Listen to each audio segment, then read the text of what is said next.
برنامه سیاسی و تحلیلی دیدگاه. درود بر شما تماشابینان گرامی. در برنامه تحلیلی دیدگاه شوکتی محمد با شما هستم. موضوع امروزه ما درباره زیاد شدن خبرهای قصد جانی همدیگر کردن مردم در تاجیکستان است. طول 6 ماه اخیر دهها خبرهای مدهش رسانه‌ای شدند که از قصد جانی همدیگر کردن مردم کشور قصه می‌کند. علاوه بر این کم نیستند خبرهایی که برادر قصد جانی برادر کرده است، پدر پسر را کشته است، پسر پدر را، دختر مادر را قصد کشتن کرده است، خواهر قصد جانی خواهر کرده است، شوهر همسرش را کشته است، زن به همسرش کارت کشیده است، مادر فرزندانش را به طور وحشیانه کشته است. این گونه خبرها وقتهای آخر چنان زیاد شدند که انسان را وحشت زده می کند. در برنامه امروزه با برابر یادآور شدن اوجگیری چنین وحشیانت انسانی در تاجیکستان کوشش میکنیم با کمک کارشناسان عامل‌های اوجگیری و راه‌های پیشگیری این عمل وحشیانه را معلوم کنیم. تماشابینان عزیز، در رسانه‌های خبری تاجیکی خصوصاً 6 ماه آخر چنان خبر کشتار با دست پیوندان زیاد شده است که شخص را وحشت زده می کند. وحشانیتی که اهل وحوش به نزدیکان خود روا نمی بینند انسان روا دیده است. درنده ترین حیوان اگر به یکی از اهلش بیگانگان هجوم کنند با جان فدایی کوشش می کند اهل خودش را محافظت نماید. اما در تاجیکستان ما از چه باشد که وحشیانت انسانی حتی وحشی ترین حیوان را گذرانیده است. حالا به طور مثال چند خبر را برایتان یادآور می شوم. سود ولایت ختلان ساکن ناحیه یاوان اورازمت قرقلوف را برای کشتار همسر به 22 سال زندان محکوم کرد. حکم نسبت قرقلوف 33 ساله از جانب دادرس حبیب الله سیدعلی زاده درست پیش 23 فوریه صادر شد. موافق مواد پرونده جنایتی جنجال بین همسران در زمینه رشک سر زده است. قرقلوف همسرش را در خیانت با عمک خودش مرادعلی قرقلوف گمانبر می‌دانسته است. روز 27 نوامبر سال 2020 ضمن جنجال نوبتی اویلوی همسر 33 ساله قرقلوف بیبی خال باباجانووا که در بطنش طفل 2 ماهه داشته است به شوهرش میگوید که فرزند بطنش از او نیو از مرادعلی قرقلوف یعنی از عمکش است. از این گفته محکوم شده به غضب آمده اول بر روی زنش چند مشت زده، سپس با کارد به گردن زن 3 ضربه میزند که در نتیجه زنش از زخم‌های برداشته و خونروی زیاد در جای حادثه به هلاکت میرسد. ساکن 33 ساله ناحیه جبار رسولوف حادثه دیگر به زن 45 ساله همین ناحیه پیشنهادی مناسبتی عاشقانه می کند که در نتیجه از دست پسری همین زن کارت می خورد. به اطلاع کاتبات وزارت امور داخلی تاجیکستان جوان 20 ساله همدهه خود را یعنی همین مردک را به خاطر آن کارت می زند که قبلا این مردک به مادر 45 ساله‌اش پیشنهاد مناسبتی عاشقانه می کند. در شهر وحدت 1 ماه پیش شب 10 ژانویه سال 2021 از روی خصومت شخصی جوان به خانه استقامتی خاله‌اش زنی 59 ساله ساکن جماعت دهاتی چارگل تپه ناحیه رودکی وارد شده با تبر 1 مرتبه به سر خاله‌اش و 1 مرتبه به سر شوهر خاله‌اش مرد 59 ساله میزند.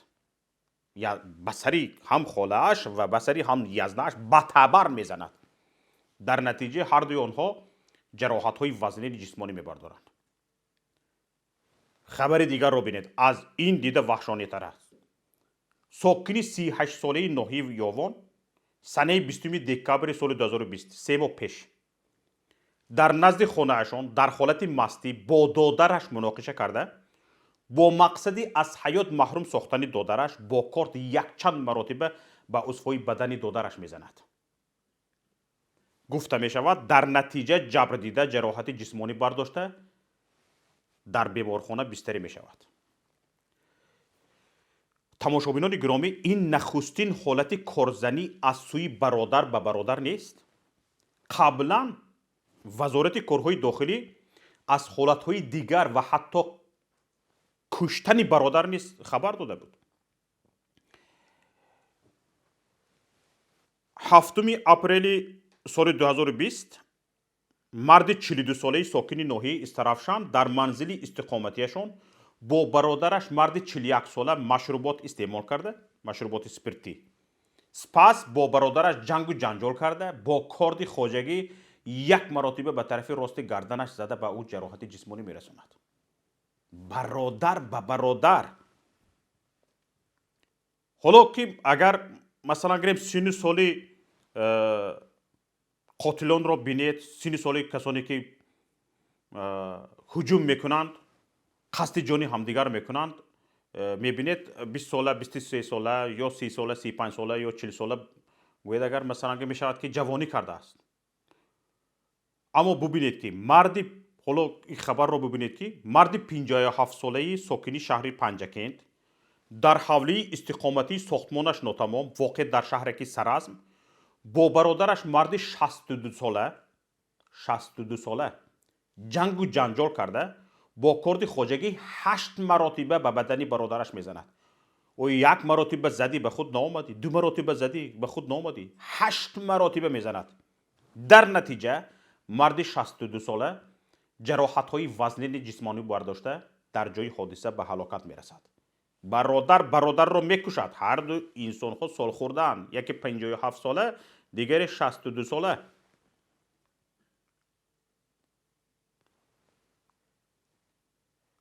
مرد 30 ساله ساکن جماعت دهات نوبهار ناحیه کوشانیان شب 13 ایول سال 2020 به خانه پدر عروسش رفته با همسرش زنی 25 ساله ساکن جماعت شهرک بختریانی همین ناحیه جنگ و جنجال نموده، با کاردی در دستش بوده 2 مرتبه با عضوهای مهمی بدن زنش میزند.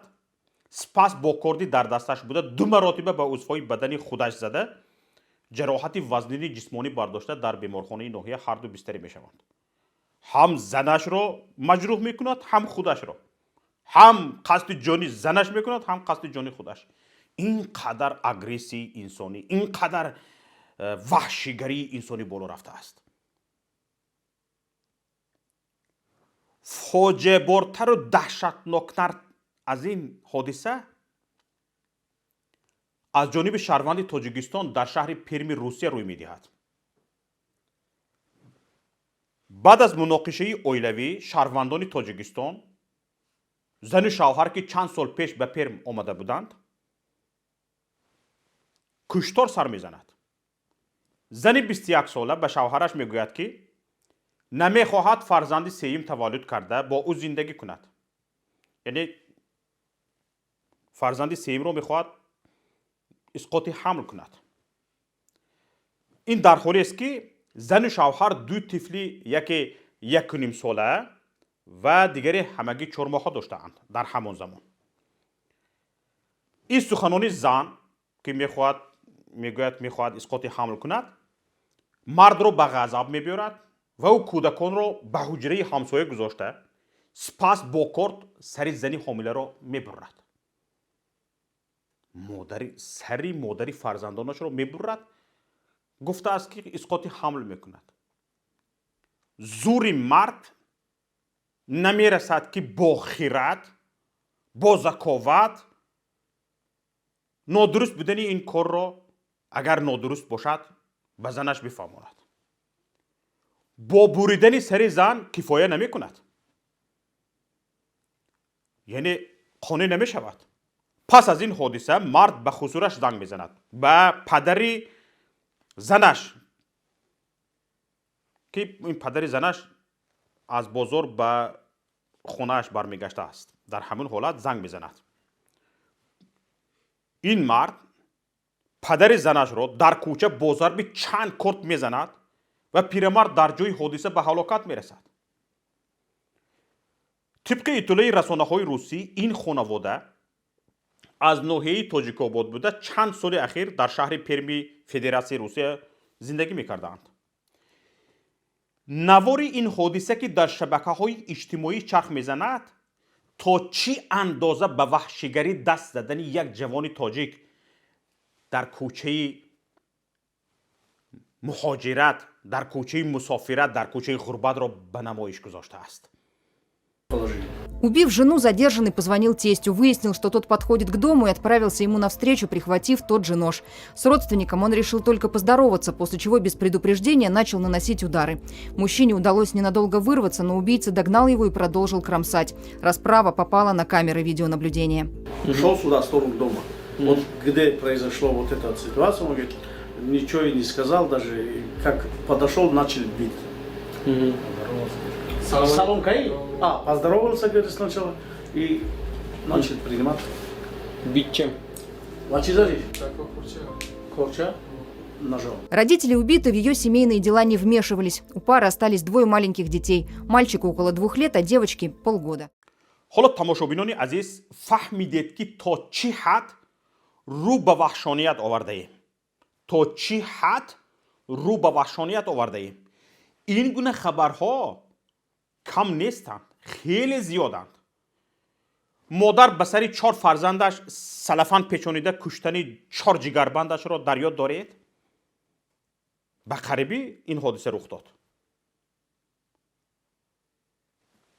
مادر فرزندانش را به دریا پرتافتنش را در یاد دارید؟ چند ماه پیش 2 دختر با مصلحت پیشکی مادرشان را به خاطر خانه قصد کشتن کردنشان را در یاد دارید؟ کلانی دخترم شاعره نام داره. با تلفن گفت تکشب چیزه گاو زدن گفتم که ترسیدم. 1 هفته بود همین پیلان همین کشیدن، همین نقششون کشیده بودن. در ما قلف کردم، خستم در ترسیدم، در قلف کردم. کورچه را گرفت اومد، بیوی سیاهوی که داره گفت، بیوی پدنلدوی که گفت داره زد شتقتی بودک می ترسه. گفته داره وی کردم که این کلانی گفته در دیلش بزن، دیل در اسپین که جمع ده زد. آیا این همه وحشیگری ها، این همه وحشانیت باعث نگرانی نیست؟ آیا این حالت ها جامعه ما را به تشویش نآورده است؟ چرا همه خاموش و بی‌طرفیم؟ یا برای پیشگیری این عمل نامطلوب کارهای هم شده ایستاده است و ما بی‌خبریم؟ اگر برای پیشگیری کارهای هم رفته ایستاده است، چرا به جای کم شدن این وحشانیت اوج گرفته ایستاده است؟ عامل‌ها و سبب‌های به وحشانیت رو آوردن مردم در چی باشد؟ تماشابینان گرامی، من با این سوال‌ها به کارشناسان علوم روانشناسی و جامعه شناسان مراجعت کردم. همیرای بختیار، روزنامه‌نگار تاجیک مقیم آلمان میگوید باید نسبت این حادثه های وحشت انگیز بانگ خطر زده شود و تمام اهل جامعه باید به این عمل نامطلوب بی‌طرفی ظاهر نکرده با همدستی برای پیشگیری این کار کنند. متاسفانه در جامعه ما واقعا هم حالتهای خودکشی یا اینکه کشتنی خویش و تبار یا اینکه نزدیک، دوست، رفیق، همکار، هر چیزی که باشد یک نفری که ما میشناسیم خیلی زیاد شده ایستاده است و از این من فکر میکنم که اصلا باید در کشور بانگ خطر زد. حالا اگر ما صحبت اطراف آن کنیم که چی سبب یا عامل‌ها وجود دارند که مردم دست به خودکشی میزنند، من فکر میکنم اینجا فاکتورها خیلی زیادند.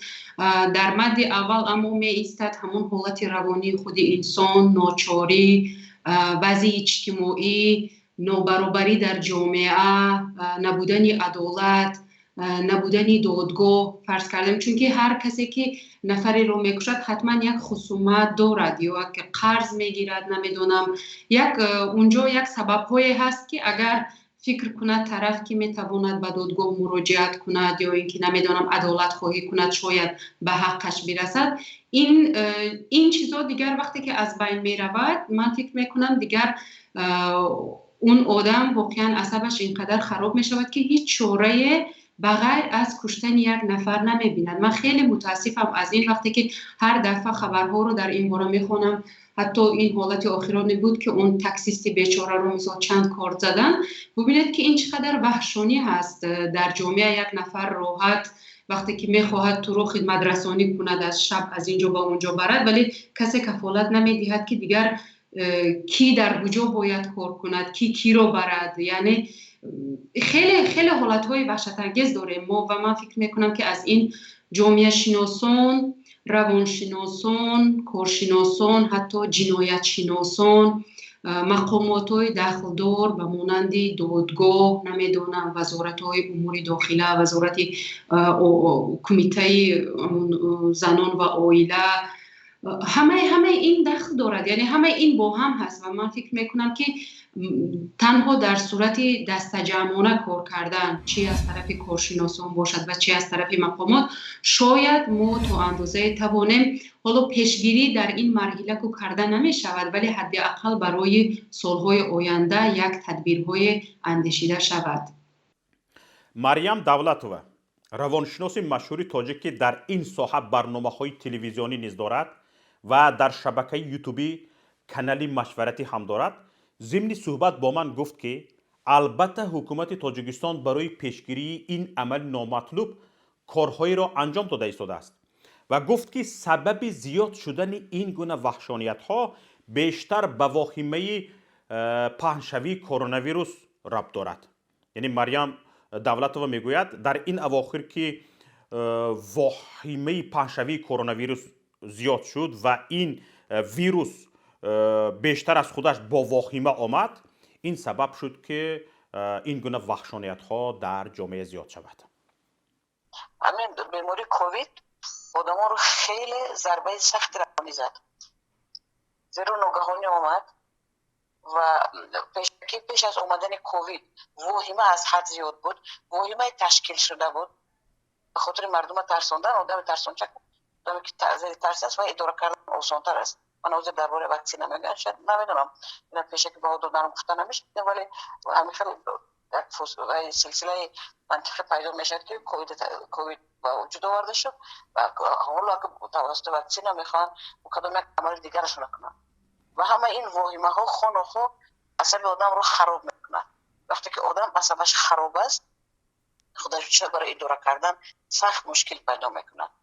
در این حالت آدمان وابسته به مزاج خودشون به دو حالت گرفتار میشوند، یا به دیپرسیا، افسرده خاطری که میتواند به خودکشی برد، یا به اگریسیا و خشونت. آدمای کم غیرت‌تر هستند، آدمایی که از نگاه روانی مزاجشون نرم‌تر است، افسرده خاطر میشن. اونا که وحشان غلبه خودشون زیاد از خلیریکا هستند، آنها میتوانند در این حالت به دوروبری دست زنند، در خودشون اداره کردن نمیتوانند. در سری از بین رفتن ارزش‌ها و کیمچی دیگر نمیرد و گپ در سر که ملت تاجیک از بین میرود، این چه دقیقت است؟ یه جای واهمه نیست. متاسفانه یک چیز دیگر است که ما یگان تحقیقات مخصوصی جامعه شناسی نداریم، نه در تاجیکستان و در سراسر عالم هم هنوز این تحقیقات انجام داده نشدن که عاقبت‌های کووید به چی آورد، چه مشکلات اجتماعی آورد.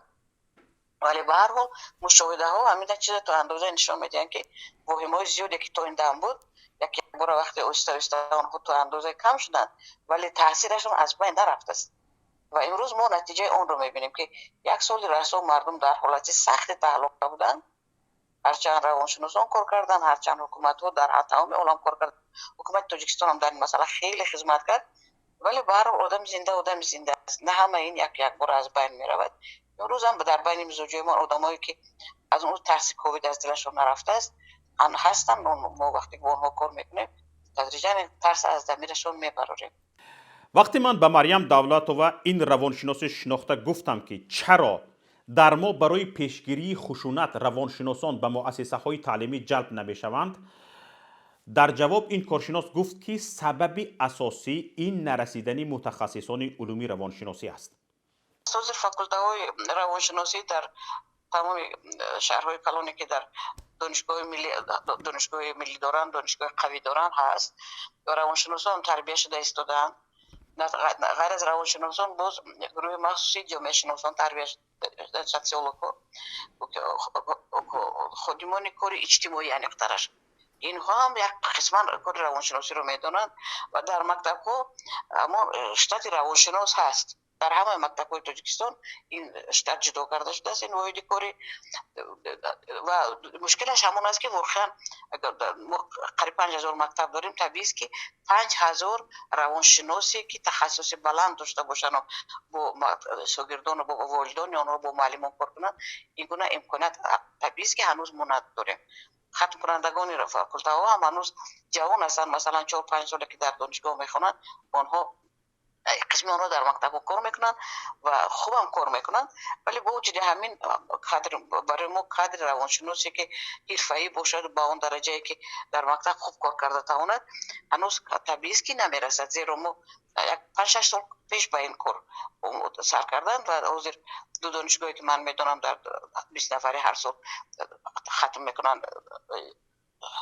با این اختصاص، ولی نه همه آنها یک بار با مکتب میروند، ولی این کار آغاز یافته است. فقط برای آنکه جو به جو شود و با اون طرزی که ما میخواهیم علاقه صفت کار بلند شود، برای البته زمان لازم است.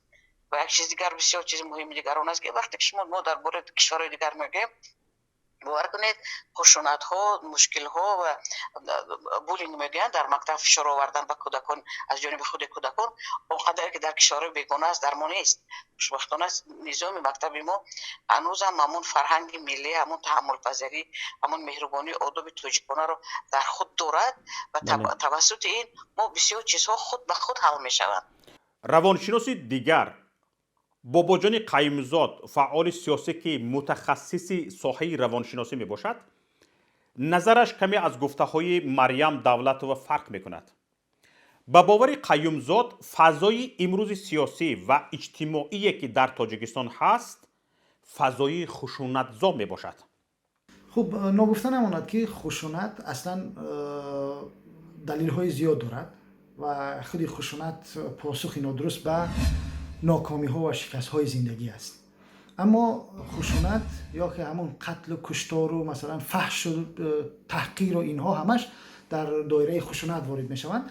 خشونت عامل های زیاد دارد، از جمله عامل های فیزیولوژی هم دارد که می توان به عامل های فیزیولوژی اون از جمله اشاره کرد به کمبود بعضی ویتامین ها می تواند باعث خشونت شود، حالت سکته مغزی، سکته قلبی اینها می تواند باعث خشونت شود و کمبود بعضی معدن ها در بدن آدم هم می تواند بعضی فعل و انفعالاتی را در وجود انسان به وجود بیارد، در هورمون ها که انسان به خشونت دست بزند. اما در عموم بیشترین عامل های روانی هستند در خشونت. اگر به عامل های روانی نگاه کنیم، مثلا عامل های روانی می توان به چندین عامل های اشاره کرد، از جمله کمخوابی و بیخوابی، از جمله فعالیت های زیاد ذهنی و جسمی، از جمله می توان به محیط کاری ناسالم، مثلا می توان به فضایی که در اونجا مثلا به انسان تعلیم داده می شود درباره خشونت، یا اینکه تماشای فیلم های خشونتزا و الگوگیری از اونها، اینها همش می توانند عامل های روانی برای رشد خشونت باشند. اما در همون حالتی که امروز در کشور ما وجود دارد، ما نگاه کنیم به همون قضیه کشتاری که از طرف یک سرباز رخ داده است و یک سرباز زن و خوشنامان و خسری خودش را به قتل رسانده است، اگر این رو ما تحلیل کنیم میبینیم که در همین حالت بیشتر این عامل ها حضور دارند، احتمال زیاد. اگر دقیق این تحلیل شود، تحقیق شود، مطمئنم که در این خیلی از این چیزها رو میتوان پیدا کرد. از جمله این که در اون فرد، در سرباز یک تعارض وجود دارد، اون حالتی کاری زیاد، شاید بیخوابی هم باشد، تأثیر بیخوابی هم در او وجود داشته باشد، تأثیر کار هم در او وجود داشته باشد. از طرف دیگر میتواند همون حالتی که در کشور ما وجود دارد، بیشتر در مقامات انتظامی، مقامات قدرتی، میتوان این رو به وضوح مشاهده کرد که آنها را بیشتر به یک طرز مناسبت میکنن با آنها را تعلیم میدهند که در کشور یک نیروی ناسالم، افراطی، تروریست وجود دارد و آنها باید با اکثریت مردم کشور با همین گونه مناسبت کنند، همچون یک افراطی، همچون یک تروریست. ولی وقتی که سربازان میبینند خودشون با چشم خودشون که اون افرادی که حکومت و در تعلیمگاه ها یا در اداره های بگیم رسمی با اونها تعلیم میدهند که اینها افراطی هستند، در اصل میبینند که هیچ افراط و هیچ مشکلی از اونها نمیبینند، ولی باید با اونها برخورد ناسالم کنند. این در ذهن انسان ها مشکل به وجود میارد و تعارض به وجود میارد و خشونت ایجاد میکنند. و به خصوص درباره اون که مثلا امروز در جامعه ما ببینید بیشترین پرونده رو مربوط به افراطگرایی یا به تروریسم یا به کارهای دیگر تشکیل میدهد. وقتی کارمندان نیروی قدرتی میبینند که واقعا اکثریت این افرادی که به این جرم ها متهم میشوند بیگناه هستند و این رو میبینند، در ذهن این سربازان، این کارمندان مقامات قدرتی تعارض به وجود میاد و اونها میخواهند این تعارض را به یک شکل بروز بدهند و این میتواند فضاش وقتی که شرایطی همین خشونت که به وجود اومد اون دیگه در خانه است، در نمیدونم مکتب است، در هر حالتی میتواند پیش بیاد، میتواند که دیگه پیش بیاد و این خشونت بروز کند. با باوری باباجان قیومزاد به اهمیتی به مشکلی های روانی شهروندان از جانب مقامات ذی‌دخل کشور به آن آورده میرساند که پدر به پسر درآفتد و پسر به پدر. برای دلیل این گفته‌هایش این روانشناس تاجیک از شرایط امروزی مکتب‌های تاجیکستان مثال آورد. برای مثال شما یک بار فکر کنید که یک کودک وقتی که در مکتب می رود و با او میگویند که پول پرده بیار، پول نمیدونم هیزم بیار، پول تعمیر بیار، پول این بیار، اون بیار، و کودک نمیتواند اون پول رو به مکتب ببرد، برای معلمش بدهد. وقتی که پول رو نمیدهد احساس حقارت میکند در برابر دیگر کسانی که میتوانند این پول رو میبرند به مکتب میدهند. کودک احساس حقارت میکند در نزد معلم، در نزد طلبه ها، همسنفان، و این رو اون تعمیم میدهد به پدر و مادر. میگوید این تقصیر پدر و مادر است که پول ندادن و من شرمسار شدم، و این یک عقده میشود در وجود فرزند. وقتی فرزند با این عقده بزرگ میشود، این عقده نیز بزرگتر شدن میگیرد و در چندین حالت هایی که چنین کارها رخ میدهند و احساس حقارتی که در کودک شکل میگیرد، این تبدیل میشود به یک کینه، به یک دشمنی، و در حالت های خاصی که شرایط به وجود میاد، یک جنگ، یک بحث های عادی میتواند به یک فاجعه تبدیل شود از طرف کودک، و اون کودک در همین حالت میتواند دست به جنایت بزند. این یک طرفی مسئله. از طرف دیگر برعکس این هم حاضر است، صادق است، صدق میکند، درست است. چرا؟ وقتی که کودک از مکتب میآید و از پدر و مادر پول طلب میکند، پدر مثلا پیدا نمیکند پولی که به کودک بدهد برای تعمیر، برای پرده، برای این و آن، و فکر میکند که مشکل اصلی او همین فرزند است. او فکر نمیکند که مشکل در دیگر جای است، بیکاری است، بیشغلی است، در نمیدونم دزدی و رهزنی و نمیدونم جنایت های دیگری مقامات است. فکر میکند که این مشکل فرزند است و این در ذهن این مرد جا میگیرد و یک عقده نسبت به فرزند به وجود میاد. درست است هیچ پدری نمیخواهد به فرزندش کینه و دشمنی داشته باشد، ولی این ناخودآگاه، ناخواسته در روان انسان شکل میگیرد و در آینده میتواند باعث مشکلات زیاد شود. بخصوص وقتی که چنین حالت رخ میدهد، معمولا مادرها با پدرها در ستیز میشوند، میگویند باید فرزند تامین کرده شود، ولی پدر چون این رو پیدا نمیکند با مادر در جنگ میشود، این عقده به فرزند برمیگردد و این مشکلات بیشتر میشود و در آینده هر یک حالتهای عادی هم میتواند که بین زن و شوهر، بین فرزند پدر و مادر و بین دیگر خویش تبارها به یک فاجعه به انجام آمد، به یک قتل یا که خشونتی از این بدتر به انجام آمد. متاسفانه اینها عامل‌هایی هستند که در جامعه ما به آنها توجه نمی شود و در این شرایطی که ما داریم، مهاجرت زیاد که همه نگرانی خودش استرس‌زا است، نمیدونم بیکاری خودش استرس‌زا است، مشکل‌زا است، افسردگی به وجود میارد، به خودکشی میبرد، به دیگرکشی، به خشونت میبرد. همه این عامل ها وجود دارد، ولی کسی به آنها نه از وزارت معارف، نه از وزارت فرهنگ، نه از وزارت تندرستی، هیچ کس به این عامل ها توجه نمیکند و وظیفه اینهاست که در این زمینه کار کنند و از همه مهمتر این مشکلات، زمینه های با وجود آمدن خشونت رو اینها باید از بین ببرند و تا وقتی که این زمینه های خشونت از جامعه ما از بین نمی رود، در جامعه ما خشونت هم از بین نخواهد رفت. متاسفانه این یک واقعیت است. тамошобинони азиз, чӣ тавре ки аз забони коршиносон шунидед, чанд омилу сабабҳои авҷгирии ин ваҳшонияти инсонӣ гуфта шуд. аммо нигаронии ман ин аст ки вақте гуфта мешавад ин амалҳо меваи хушунат ҳастанд, пас муҳаббат, дӯстиву рафоқат, меҳру оқибат дар ҷомеаи мо рӯ ба коҳиш аст. боз ҳам нигаронкунанда он аст ки ин ҳама хушунат на фақат барои як шахси бегона, ҳатто дар байни пайвандон сурат мегирад. наздиктарин инсонҳо ба ҷони ҳам қасд мекунанд. равоншинос Марьям Давлатова ҳам мегӯяд, роҳи асосии халосӣ аз ин ваҳшоният меҳру муҳаббат, дӯстию рафоқат, эътимод ба худ ва сабурию бурдборӣ дар баробари пастиву баландиҳои зиндагист. چه با مردم نسبت همدیگر مهربانتر باشد، با دقت‌تر باشد. اگر یک نفر در محیط شما امروز اگریسیا دارد، خشونت دارد، باید تا اندازه معین کنید که سببش چی است. شاید بیمار است، شاید در نتیجه واهمه ها امروز عصبش خرابی های دارد که با کمک نیاز دارد. و در این گونه حالت ها ما باید همیشه با احتیاط باشیم نسبت همدیگر. اگر یکی در حالت غضب است، نفر دیگر باید او رو بفهمد و خود اندک با تحمل تر باشه. زیرا در زبان تاجیکی یک مقال خوب است، میگن یک خوب یک گنده جنگ نمیشه. اگر یکی سر قهر باشد دیگر آرومی رو کرده تواند، در اون حالت اون نفر دیگر هم بعد چند دقیقه میبیند که قهرش پس میشه. یعنی ما باید خودمون رو اداره کردن رو یاد گیریم، نسبت همدیگر با دقت، با توجه و به مهربانتر باشه. این چیزهایی است که امروز زمانه از ما طلب میکند و این طلب زمانه به منفعت خود ما است. اگر ما میخوایم که مشکل پیش ما نیاید، پیش از همه باید سر اون مشکل باید پیشکی خودمون فکر کنیم. زیرا فرزند ما رو، شوهر ما رو، زن ما رو از ما بهتر کی میشناسه. این بود برنامه امروزه دیدگاه.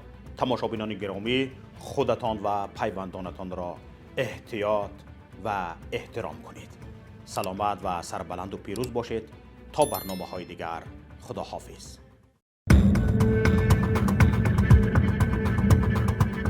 برنامه سیاسی و تحلیلی دیدگاه.